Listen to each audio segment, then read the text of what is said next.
I'm going to show you how to do the press up. So a lot of people in my classes, whenever I mention the word press up, straight away say, no, I can't do it.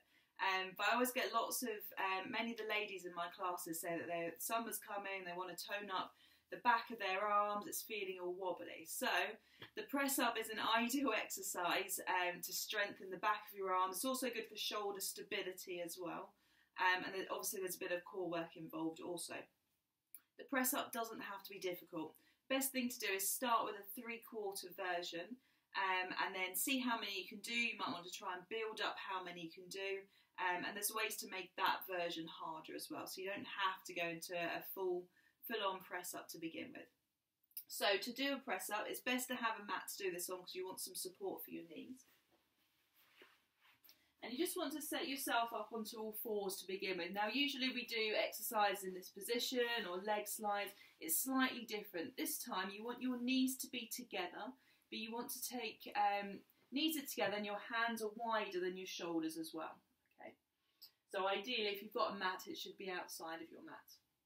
So knees are together, but rather than being directly underneath your hips, you want to walk your knees away from you. Now the key here is that the further your knees go away, the harder it is.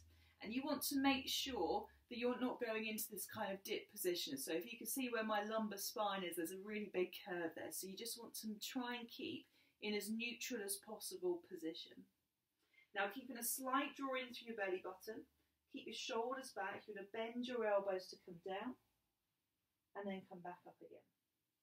Now if you can, go as low as you can towards the floor. If you can't, then just a small movement to begin with is fine to get started. So coming down and then lifting up. Often I find people coming backwards here. And again, you can see that lumbar curve is getting bigger. So make sure your hips are pointing forwards and those shoulders are relaxed.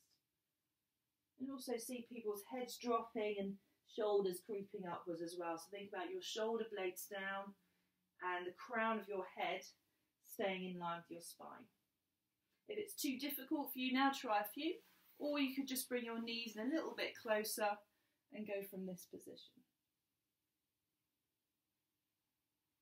And then once you've done as many as you can, come and sit back into your heels, have a little stretch, give your wrists a twist.